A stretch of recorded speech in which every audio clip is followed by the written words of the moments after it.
Welcome back to another episode of Digibros. It's me and Hope. And It's we're me. the Game Grumps. It's me and Hope playing. We're keeping it alive. We're keeping it together. We're making okay episodes of Digibros. We gotta get used to it. We gotta work it out. We gotta get going. We gotta get a rhythm. We gotta get a thing. We gotta do a thing. Hope doesn't have topics prepared. I mean, I didn't tell you to prepare You didn't tell me there was homework. I've already been doing enough homework this week. Talk about going to school. How do you feel about being back in school after having, already... Because you already went to school. I did. And then you worked for a year. Now you're back in school. I worked for more than a year. All right, kids. So if you give a shit about me, you probably already know that I'm a veterinary technician. So I do dog and cat stuff. And I've wanted to work with animals from the time I was a kid. And by the time I got old enough to make my school decisions, I was like, I don't want to fucking be a vet. Fuck that shit, because that's too much debt and too much responsibility. I don't want to accidentally kill somebody's pet. So I went to technician school, which took me 3 years because it was a part-time program where I worked full-time while I was in school. And I graduated that about 2 years ago. And veterinary medicine is kind of a shit place to work. It's not, it kind of sucks. The environment's kind of shitty. You don't make any money. There's which kind is, of a cap to how much you can end up making. As a technician, there's really only so much money you're going to make unless you want to become a veterinarian. And veterinarians are normally in about $500,000 of debt these days, something like that. That's fun. And I really didn't want to do that. So I started, I guess I sucked it up for a while. I do what I always do, which is I don't worry about it until the problem literally becomes so bad that I just explode and suddenly decide that I need to change some huge part of my life, which is what has brought me to a lot of the turning points in my life. Well, please don't do that with our relationship. Don't suck it up until it becomes to a breaking point and then dramatically change your life. Not pointing that at Victor at all. That is literally just what happened. I know. And so Oh, now I have dual pistols. Never mind. Oh yeah, look, I walk faster. Yeah. Nice. Cool. Yeah. Oh shit! You can rail grind like Sonic. I can grind like Sonic the Hedgehog. Sonic the Hedgehog. Anyways, continue your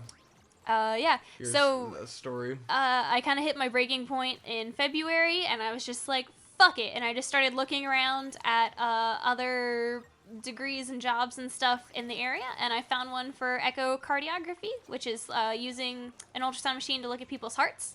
The base pay is double what I make right now an hour, and it's an associate's degree, so I don't have to put myself into a tremendous amount of debt to do it. And so I was like, fuck it, I'll apply, and even if I don't get in, whatever. But I did get in, which was great. So now I'm in school, and school sucks. You were like, what, one of how many people out of? There's 9 people in my class, and 200 people applied to the program. So pretty legit. It's a legit program. I'm not saying it's a shit program. I just don't like college. But I know that I have to suck it up and do it so that one day I can make enough money that I don't have to be a poor boy all the time. Yeah, we are poor boys. Now, it's funny because now this is the first time where both of us are equally as fucking broke. Yeah. And so now we have Hope's parents buying us groceries. Which is great. I fucking love them for doing that. My parents are actually really great and super supportive. Even when I had money, they were still kind of helping take care of me. They were paying my car insurance and my cell phone because I'm literally a child. And now they buy us groceries. I think most adults are on that level, Hope. So I really appreciate that, Hope's and it's really nice. Are buying our groceries now. To have cool parents who are. Do you want perspective on how poor we still are? Yeah. Getting a Nintendo Switch and not make us not poor. Don't think because we have a Nintendo Switch that we have money, because we don't. Yes. Not at all. But the end goal is to one day just be able to live comfortably, have a little house, and to be able to, just travel. A house like a little bit bigger than this with a fenced yard so we can have a dog. Yeah. Because you kind of need a fenced yard if you want a dog. Yeah, you should probably have a fenced yard. But just a little bit bigger than this house. Maybe the same size of this house, but with a fenced yard. Yeah, in like I would be fine with that. I don't know, maybe a garage for my equipment and shit. Yeah. Like, I definitely need more space for film gear, and I will need progressively more space over time. Right. So that's endgame. We just want to be able to, you know, do stuff that we want to do and not have to be like, oh, but I'm poor. Yeah. 'Cause, yeah. Living in a small house is great. I love my house. I feel like all my life, because my dad has always wanted to live in progressively bigger houses just because we were a 5-person family, I always just kind of got sick of having a big house, and I was always like, I always wanted, like, my whole life I've wanted to live in a small, cheap house and not worry about having a big house. And so now we're living in a small house. I'm like, this is amazing. I just want this, but a little bit bigger. Yeah, so I grew up in a relatively small house. Where we live now is a little bit smaller than the house I grew up in, but ours I've feels always a been little bit bigger because the house you lived in before was super narrow and also dirty. My parents are borderline hoarders, so I mean that's that. But it didn't feel very spacious. No, but it's a small house, and so I've always just felt comfortable there because I figure like if you don't need the space, why? It's just a waste. You go into my fucking parents' house and they have this living room with all this furniture that's like it was something like $500 a chair for this fucking room that does not matter. Chairs. This room doesn't matter at all, and it's got chairs and tables that would probably cost more than everything in our den. That furniture in there costs probably more than all the furniture in our house. Yes. And it's like, dude, this is excessive. It doesn't matter. Right. Plus, that's just more shit you have to clean. Yeah. Like, I don't need 6 fucking bathrooms and bedrooms so that I can clean all that shit every week. Fuck that. Exactly. We got our one bathroom. It's perfectly fucking fine.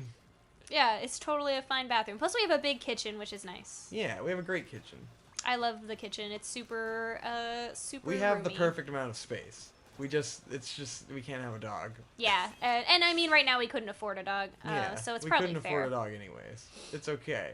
I wouldn't want to put a dog in a situation where I couldn't take care of it. And it's nice to have the option that down the line we can live in a different place and not live in the same place our entire life. We can just get a slightly bigger place, you know. I'm used to moving constantly, so I know we'll at least move once. Well, you still have the master plan after all. What's the master plan? The final, the Atlanta, final plan. the final destination. The final destination. Perhaps. I hope so. I think that'll end up being the plan. It seems like everyone's down for the end goal of Atlanta. I'm about it. I was thinking today of looking up film festivals in Atlanta, so I could try to like enter those festivals, travel down there, and be part of that, and then make connections in Atlanta before I ever go there. Which is probably a good idea. Yeah. But yeah, I've lived in the same place my entire life, and honestly, before I started dating Victor and before things changed the way they did, I just figured I would live and die here in Virginia Beach. Pretty much. That seemed to be your game plan. Well, I remember back mostly in early my parents. college, you planned to just move out with your mom. Live with your mom. That was complicated because my parents had a very rough spot in their marriage. Yeah. I think everyone's parents have had rough spots in their marriage. This was really not fun. Yeah. I was also a kid, so, you know. Well, a high school kid. That's a kid. I was a kid. I didn't know what I was doing with my fucking self. But I don't think any of us really knew what we were doing. I'm glad I never fucking went off to college somewhere else. Yeah, I certainly don't regret not going to like a 4-year college because I feel like it would have been a huge waste of my money. I regret nothing. Everything has worked out just fine. Even if there were hard times, everything worked out exactly in the perfect way because I'm here now with you. Gay. Yeah, that's the one thing my mom does hate is when I call Victor gay or a faggot in front of her. She's like, stop it. Don't say that. Hope, she's so proud that you're finally with a man. She's And really so- happy her daughter is not some fucking weird Yes. gay. And so she really doesn't want me to be a faggot. That's all she wants. She's so proud that you aren't a faggot. That she She's doesn't so want me to be a stoked. faggot. She's already settled with the fact that she's not gonna get kids. She's not getting grandkids. So she's like, well, at least my Yeah. daughter's not gay. It's fine. Exactly. That brings me on to one of the things I want to talk about, our origin story. Whoa! Because now everyone kind of knows how Conrad and Maid got together, because it all Yes. unfolded actively. It actually But, happened real time. But I don't think the Digibros fans are aware of our backstory and just how far it stretches. AKA how to win a girl in 6 easy years. Exactly. How to get the shit. perfect girl at 60. Oh shit. Oh, it's the boss. That, It's the one, the lady who's like me. It's a the squid lady who's like me. I'm a squid lady and she's a squid lady and we're gonna battle. She's an octo lady. I don't remember the objective here. Do I just have to get through the level? You gotta get the 8 mini Zapfish, right? That's what I said. 8 mini Yeah. Zapfish. Okay, so I just have to Destroy survive. those splash walls. Uh, God Oh, damn. These splat. guys are ruthless. Split! Got him. Oh. I think it's just the one lady who chases me around. Oh no, it is a bunch of them, I huh? was gonna say, I think there was more than one. Oh. Dude, this is fucking cool as shit. This game is awesome. If only it were like a focused, like 10-hour campaign, and it's probably just gonna be like 4 or 5 hours. Ah. I do really like the like graffiti and ads and shit on the walls. Mhm. It's really neat. All right, I'm gonna do this boss fight before we talk about how to get your soulmate. in 60 How to years. fight? Victor, 'Cause you I don't gotta- believe I in gotta focus soulmates. for You're a that. nihilist. Yes, Stick to your I- shit.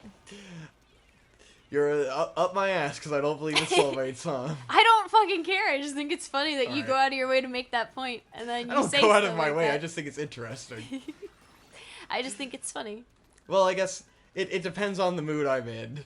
There And, you go. If I want to be a It depends. nihilist It or depends a, on how obnoxious I've been that day. No. Well, it depends on how I want to perceive the backstory. Because, all right, I gotta get into this. So your mom was saying something. I almost Oh, wanted to get into this no. conversation with your mom, but I'm Oh, like, God. she's not gonna care But and not don't. gonna Yeah, listen. don't. Like, I love she- my mom, but she won't. If It I won't start to change get anything. philosophical, she turns off really fast. Yeah. Like, she doesn't want to Well, hear, like, a different opinion. At and, the like, a end of the day, discussion. you know, she still has that Christian Yeah. fundamental background, so like it's not gonna change. She doesn't want to hear my, like, weird philosophical differences. Bro, totally dog. Yeah, bro. Yeah. But part of what I wanted to explain, it's like when you leave things up to like destiny, like soulmates are like, oh, we were destined to be together. Like, oh, God put us together. Like we're meant to be and we're meant to be forever. And to me, that somehow kind of dodges responsibility in a philosophical sense, but in the sense of the relationship, I feel like it discredits the amount of work that's gone into like forming our relationship That's fair. and being the way we are. Because if to put it up to like destiny and being a soulmate, that makes me feel like it's something where we were supposed to have met and it was like an instant, like we got together and everything is perfect and you're soulmates, blah blah blah. But to me, it's like we had to put a lot of work in, and we had Yeah. to change ourselves and better ourselves to be together. And like there was a long history, and things built up in a special way. And like it wasn't just, oh, we're magical soulmates. It's like, no, we had to put in work, and we got into that conversation because I was talking to your mom about how, and this will go into our whole backstory, but yeah, I'll just start with the backstory. I have to get into it to be able to tell the whole story. But I was gonna whatever you say, were gonna say. I personally am not big on the idea of soulmates because it feels like it takes away a lot of your autonomy. Mm-hmm. Where it's just like, well, this is how it was always gonna be, and there's nothing you can do to Yeah. to change that, which is kind of a very again, a very Christian kind of thing to say. It's another because thing it's of, already predetermined who gets to be a Christian and who doesn't, and like who's going to hell. And it's like, well, then what the fuck am I bothering for? Why am I putting up with all this, or like why am I putting effort into this if it's not if it's how it was going to be anyway? Yeah. And so it's you also devalue your against choices. Free will, it's like, oh, I didn't choose you, you're just my soulmate. It's just, someone decided this. And God for some decided people, this. I guess I could make things better, but for me, it's like, it feels really weird, and I don't like it. Ugh. I suppose, yeah. I mean, I guess to some people that's comforting, but not to me personally. Anyway, I don't like it at all. But anyways, so we gotta dial it way back to, for me, what was the 11th grade.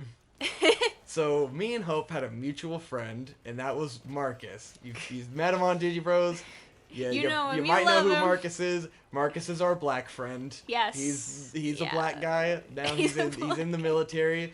But we all went to high school together. And me and Marcus have become good friends. Pretty much like the way I perceive our high school friendship is I was a fucking wreck, and Marcus liked to take care of me. Because, like, I would always come to him for advice about, like, girls and, like, self-betterment and things, and we were both interested in psychology, and I almost feel like I was his experiment or something. And he would help me out because I was a pitiful boy. But, and we were both in theater, so we do that together. But one day, me and Marcus decide we're gonna make a Japanese culture club. We had already Conrad had made the film and animation club when I was in like 9th and 10th grade, and we did that for a while, and then Conrad graduated.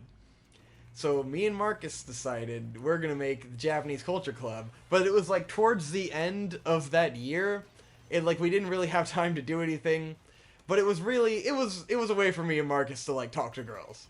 Because Marcus was interested in a girl at the time. That was Hope. Oh, yeah. Marcus... I thought it was that Romanian girl. Marcus was into a lot of girls. Okay, yeah, that's fair. He was. But for the context of the Japanese Culture Club, he was like, oh yeah, there's this girl in my class and she does cosplay and she's super cool. And I remember him showing me your Facebook and everything and showing me that you were this cosplay girl. And it seemed like you were the girl he was trying to get with at that time. So I was like, all right. And then, like, I had a girl I was interested in, and it was clear that we were doing this because we wanted to hang out with girls and not that we gave a fuck about, like, Japanese culture and anime and shit. There were ulterior motives. As there always But anyways, so Marcus is clearly into you, and I'm just like, whatever, Marcus is going after this girl or some shit. I didn't really care very much. I was like, cool, Marcus, it's a girl.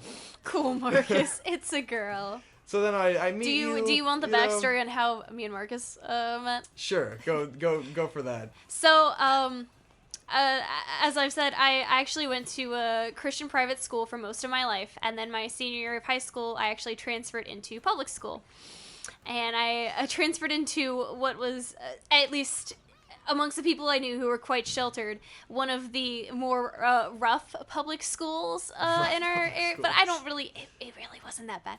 But anyway, I was in a trigonometry class with Marcus. But ironically, what had happened was there was a dude who ran track who sat next to me. And apparently what I was told by Marcus later on is that this guy had a crush on me. And so the track guy didn't want to talk to me himself. Mm. So he did the dumbest thing he possibly could have done and asked Marcus to talk to me and, like, get him reconnaissance information about me and then, like, get us to talk to each other. Which was stupid because Marcus he's not a wingman. It doesn't work that way. So Marcus completely hijacked this guy's plan. Of course. And just started talking to me for himself. And it was at that point where I'd been friends with Marcus for a couple months, I guess, and we would hang out outside of school and chill. And then he mentioned doing the Japanese Culture Club, and he said that he was going to start up with one other guy. And I was like, all right, whatever, that could be fun. I didn't have anything else to do with my life because I wasn't being forced into sports anymore. So I was like, all right, fuck it, sure. And that's where this path collides. This is where the worlds collide. This is where we became a trio. because the three of us started hanging out together. So we were doing the Japanese Culture Club. At first, I was just kind of ignoring your presence because you're a girl that Marcus was into, and so I was like, yeah, whatever. Over the course of the club, started thinking you're cute. It's like, oh, she's actually pretty, she's pretty cute. And then over the summer, I think we hung out a few times. I don't really remember how much. I know there was a time we went to Barnes and Noble and we sat around for a long time. Yeah, that was all three of us. There was, though. we all went to Barnes it was and all. Noble. We had always hung out, all three of us. And then I think I started talking to you on like Instant Messenger or whatever. Was we it started even, like, talking. AIM?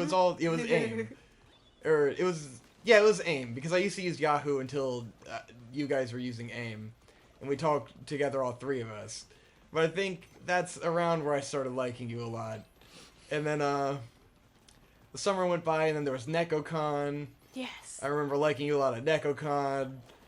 And then that's where I was starting to like, there's that other girl, and I was getting sick of her shit. Because that was a girl who strung me along for that whole other story, but there was a girl who strung me along for a long time. And I was getting tired of her shit. Hope was being really cute, and you seemed like you liked me a lot. And I was like, oh yeah, Hope, this girl's great. Then I did that the play, the high school spoofical thing, and you seemed really happy then. And I was like, oh man, I think she likes me a lot. And then there was one day on Facebook where like we were being gay or flirty or something on Facebook. Being and then, gay. Like, and then your friend Amanda at the time Yes. is like, oh, won't you just fucking ask her out, bro? And to me, I was like, oh, her best friend said I should ask her out. Maybe that means that they've been like talking about me and she likes me.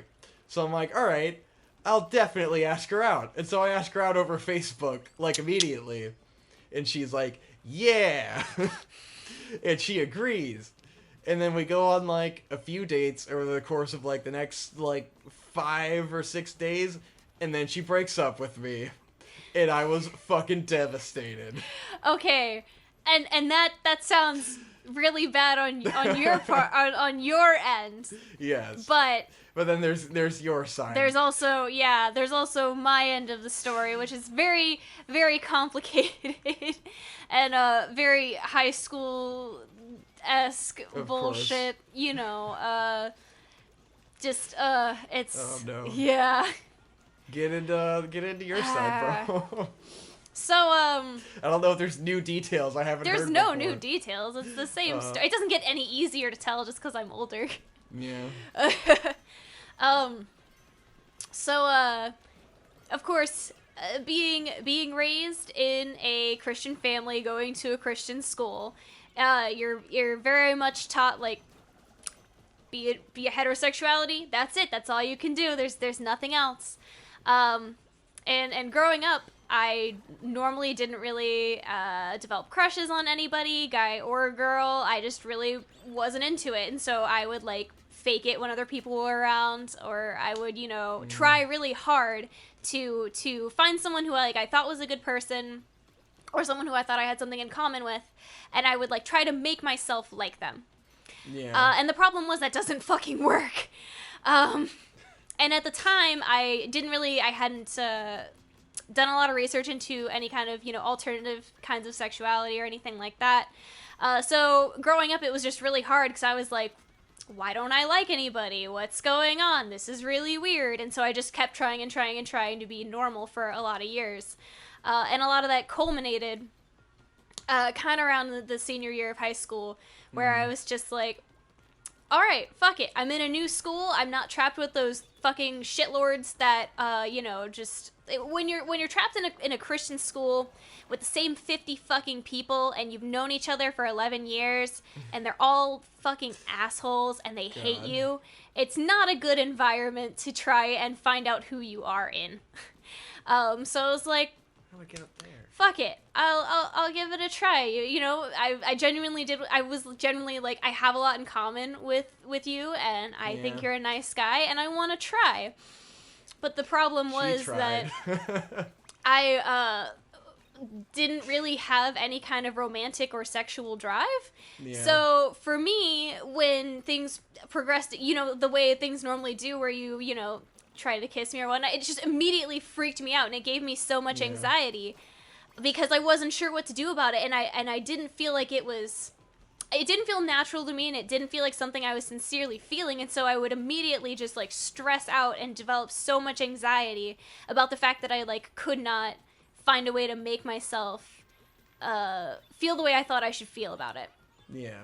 I couldn't just make myself, even though I really, like, I genuinely wanted it to work, but I could not make it work, and that made it even worse. Is, like, in my head, I just couldn't make it happen, and that made it so much worse that there was just nothing I could do, and that I was just continuing the cycle of being some kind of fucked up that I didn't know what it was, and I couldn't figure out a way to beat it. Mm-hmm. And so that was really at that time my last-ditch attempt to try to have a normal relationship at that point in my life. And it just, I immediately felt uncomfortable, and I was just like, you know what? No, I can't. Like, it's not fair to me, and it's not fair to you if I'm not feeling it. Yeah. I'm not going to sit there and pretend like it's okay. And now I understand. At the time, I was fucking devastated. Because she gave me the, it's not you, it's me. Which was really true. Yeah, it was true. 100% true. In hindsight. But to a high school boy, you know, I was a particularly sad case of a person for that. Like, it was extremely unfortunate for both of us. Because I was also, like, couldn't get a girlfriend for all of high school and, like, completely lonely and, like, oh my god, this is finally the best thing and I like you so much. And then it was just like, oh fuck, it's done. I'm ruined. And it was absolutely fucking devastating. And then there was years of me not really getting it, and then progressively kind of finding out about your asexuality and stuff like that, because you didn't really know and I didn't know. It took a long time to clarify this, because, you know, I really think, honestly, if I had been in a less, not necessarily sexually restrictive, but, like, a less staunch environment that let people consider alternative ways of living, alternative ways of expressing themselves, then it might not have been such a problem. But because it was such a deep-seated thing for me, it took a really long time to research and, like, work through. Yeah. And I had to, like, really, I'm the kind of person where if I don't understand something, I panic. If I don't have a plan, I panic. And so I didn't understand it, and I couldn't do anything about it, and so it was just a continuous state of, like, anxiety and panic for me. And you're also a kind of person where you won't talk to anyone about it and get help. Well, you feel like you can't, because if you tell someone, they're going to be like, oh, it's just a phase, or you need to go to counseling, or something is wrong with you. And you don't necessarily feel like anything is wrong with you. You just want someone to like, understand what's going on and to, like, accept that and be like, oh, so this is how you feel. Okay. And, like, for it not to be a problem. Yeah. Which was unfortunate because, like, even when I did tell my mom, the first thing she brought up was counseling. Which was, like, really, really kind of upset me. Oh, I'm sure. So, yeah, that was really hard because none of my friends were asexual. I didn't have any friends who, you know, at the time being there, all of my friends professed to being straight or actually were straight. There were people who I was friends with who turned out to be gay, for sure. Oh, yeah. But being gay is more normal than being asexual. Exactly. Like, even gay people don't understand. There was no one who was like, oh, you're not attracted to anybody? Yeah. I get it. I have heard gay people, like, talk about asexuality like it's bullshit.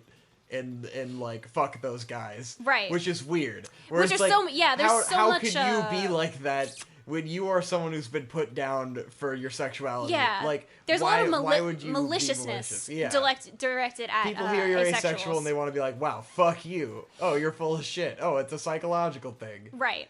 Which was another thing that I had to get over over a long period of time. Because over the following years, there was a lot of self-discovery on both of our parts, I'd say. and a lot of things learned. Yeah, well, I mean, and at that time, there was also I didn't really understand the notion that, like, now more than ever, I do believe that, like, sexuality is fluid and things can change. Yeah. Whereas at that time, I thought, like, it was permanent, or if I was to get in a relationship, then I would, once I had worked really hard to establish myself and like come to terms with my identity of being asexual, I was like, well, now if I get in a relationship and that person, wants to have a sexual relationship, then I completely lose my identity. Then I don't get to be, I don't get to say this about, like, I'm not this person who I've built up and finally accepted. So it was like a big deal for me to kind of work through that. Yeah.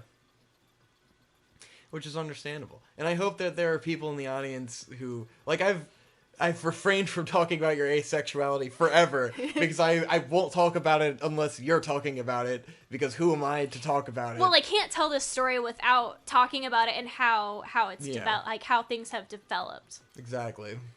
Like, it's been a long process. But there was a while where our relationship had to develop over an incredibly long period of time, and for both of us to have lots of self-discovery and coming to terms with things, because I had to completely come to terms with the fact that you're asexual and just be like, I don't care, I'm gonna be with you anyways, which is pretty much the mentality I started to get as of like probably 3 years ago now at this point, because there came to a certain point where in college, like, we stopped hanging out for a while and we started hanging out again, and then I was just like, I'm in love with you. I really can't help it. And so I had to kind of come to a point where I was like, I'm gonna love you the same way no matter if you're asexual or not. And then things kind of just developed positively from there.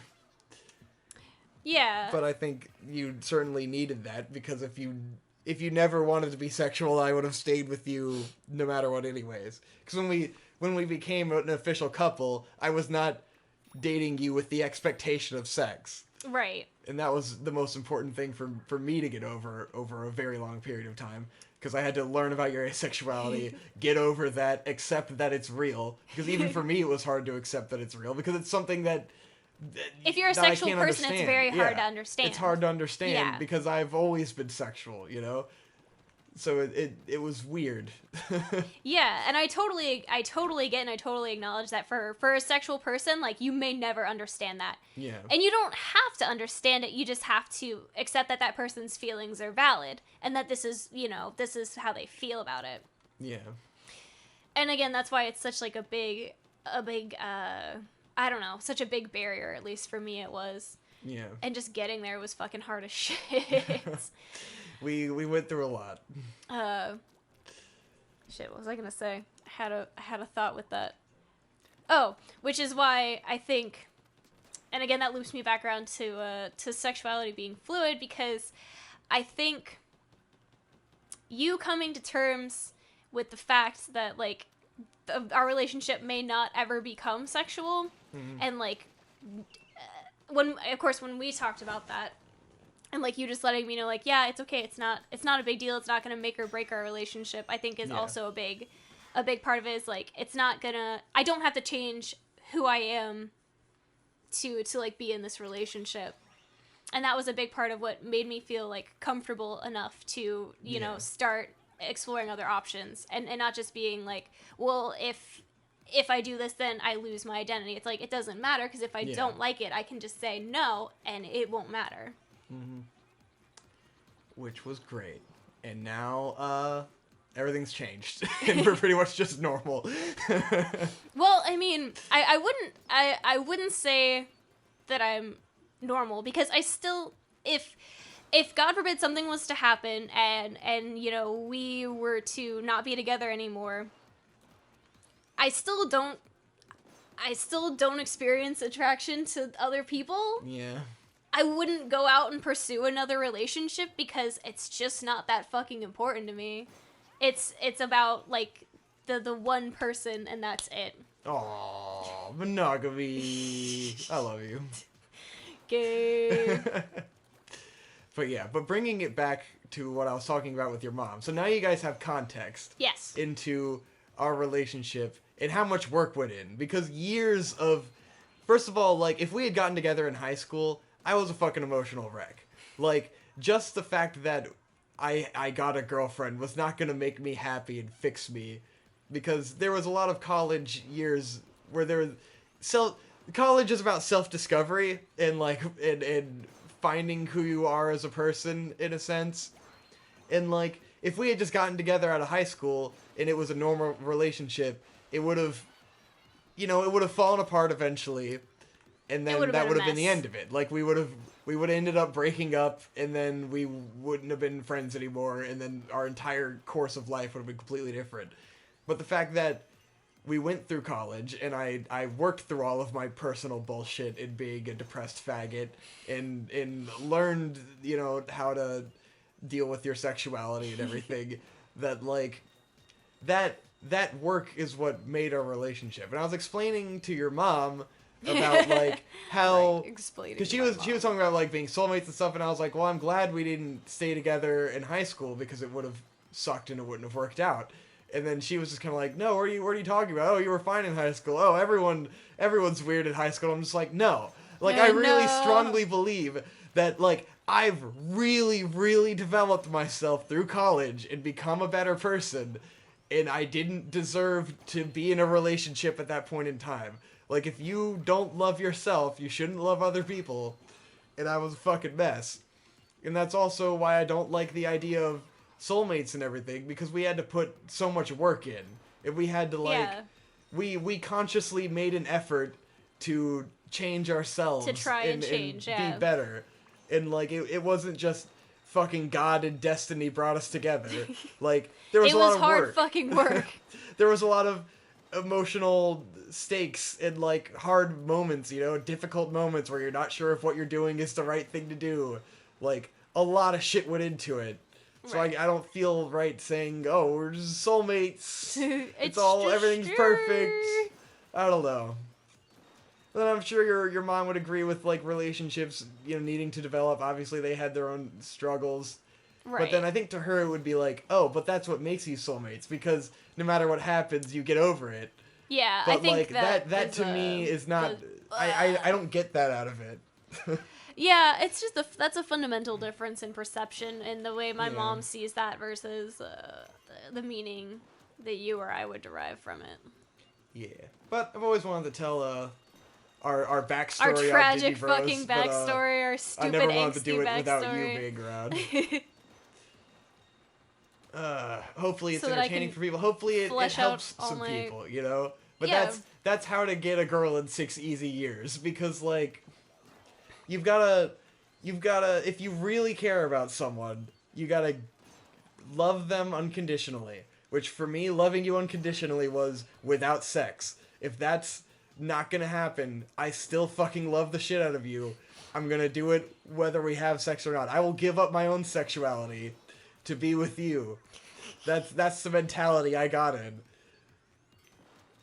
And that's, You have to be pretty confident in yourself at some point to be able to give up something like that. To be able to divorce sexuality from your identity entirely and remove that need from you and realize that there's something you value more than something so surface level like that. And then it all worked out anyways in the end. So it's like I made the right choice. I mean, and that's a pretty big deal, That's a big part of human nature, and so I certainly never expected... It's not like I ever expected anyone to do that for me, let alone expected you to do that for me. So, I mean, that's why it's just one of those things that it was like, well, shit. And that's how to escape from the friend zones, guys. Get over your fucking self. Anytime I hear about people in the friend zone, I just want to berate them, because I'm just like... Because Victor is a survivor of the friend zone. The idea of the friend zone is selfishness. And I was selfish, when I was younger, too. Because it's like, if you love someone, it doesn't matter if they're your friend. It doesn't matter if you're in a relationship. If you love them, you're, like, get over it. Do whatever is best for them, regardless of what's good for you. Like, that's unconditional love. Like, if you love someone, just be their friend forever if they only want you as a friend. Because if you really love them, that's what matters, right? That's what they want you for. You do what is best for them. Not yourself, Where it's like, if I just want you to be happy and you aren't happy being in a relationship with me, then why do I want to be in a relationship with you? Like, if my true motivation is just to make you happy, you know? I don't know. Maybe I'm insane there. That's just a really... I just became... That's a really hard concept, especially Yes. because human nature is, because people so want selfish. to look out for themselves. You know, it's all about you and your needs. And so it's like I truly adopted the selflessness angle of it. Well, and the thing is that it shouldn't just be one person giving up all of themselves. It's compromise. Yeah. If something is really going to work, you have to be able to compromise on something that's going to make both of you happy in the long run. Yeah. You can't just be But it worked completely out. selfish. Yeah. Which is hard. It's not easy. Relationships are difficult. But you can do it. If I can change, then you can change. We all can change. That's Rocky. Ah, there you Yes. go. Rocky 4. Oh, Rocky 4. Because he beats the Russian. And then he's like, if I can change, then you can change. We all can change. Some good shit. But anyways, being in the friend zone is bullshit. If you feel like you're in the friend zone, you're a faggot, and you need to get better at life. Like, stop being a bitch. Pew!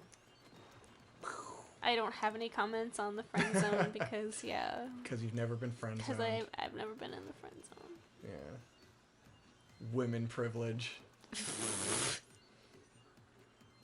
Anyways, I haven't been super deep thinking about that stage in my life, so I can't fully comment on the emotional insecurities of the time. It's still kind of painful to talk about just because Yes. it's so, like... I mean, I'm a lot better at talking about painful things because I You've do done it it all so the time. much. I've done it so I much, especially don't. to you. Like, I helped Hope come out of her shell a lot with talking about personal stuff. It's true. Because yeah. I used to... I don't do it as much anymore, but I used to just talk about personal shit with everyone all the time because it was interesting to me. See, whereas I'm the complete opposite, and I don't want to feel like I'm taking over the conversation or burdening other people with my thoughts or my problems, so I would never talk Yeah. to basically anyone about my problems. It's okay. I'm sure me openly talking about my problems constantly helped you talk to me about your problems. Because I used to just spill out to people all of it all the time. Because I can't turn off, like, how I'm feeling. I have to vocalize. Victor must vocalize. Like, if someone's upset me, or I feel I have upset someone, I will just fucking let it all out all at once. and be a goof. But it's all worked out. A goof and a And gaff. now we're doing good. Yeah. I don't think So we that have being any, said, any even problems or hang-ups right now. even if things seem rough when you're younger, keep working, work through it. Yeah. Even if you don't get to necessarily the same place that me and Victor are talking about right now, if you can get comfortable with yourself and come to terms with who you are and love and accept that, you'll feel so much fucking better. Yeah. It's really, in the end, it's about loving yourself and realizing your priorities, you know? And that you What you can want always out of change. life. Yeah. Just because you are one kind of person at one moment doesn't mean you need to be that person forever. Yeah. Let's check our recording and make sure we're still good. Because this is good stuff. I hope we recorded it. Oh, God. And then we'll do next time on Digibros. Bro. If we didn't record this, okay, we're recording.